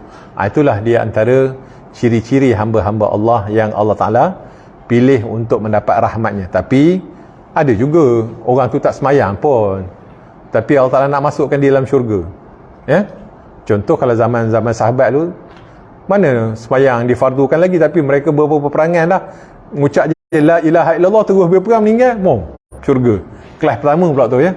Dan begitu juga dengan orang-orang yang Muslim yang masuk Islam pada pertengahan, pada hujung ayat dia. Kan kita banyak, mana ada semua baru ngucap hari tu la ilaha illallah. Firman dia kata mati dalam iman dah, masuk syurga. Tak sempat sembahyang, tak sempat benda pun. Artinya banyak benda-benda gitu. Artinya bukan ibadah, tetapi dengan rahmat dan kurnia Allah. Macam hadis yang kita baca, orang yang dah bunuh 99 orang ulama tu kan, itu hadis sahih tuan-tuan.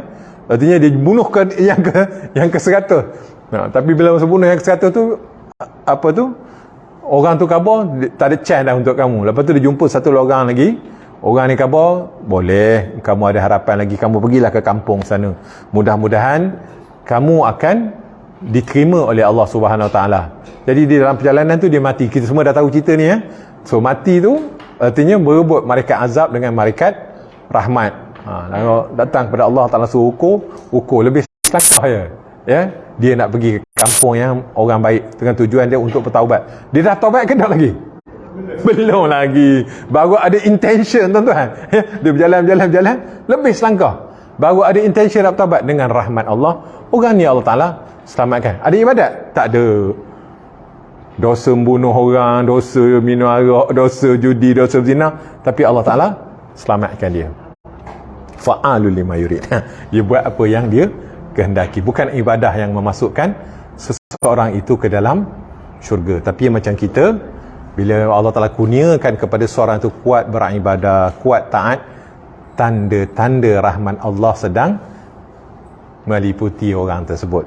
Artinya, kan saya selalu sebut, nak kemarau ada tanda dia, nak mati ada tanda dia, nak kaya pun ada tanda, nak masuk syurga pun ada tanda sebenarnya, nak masuk neraka pun ada tandanya ya.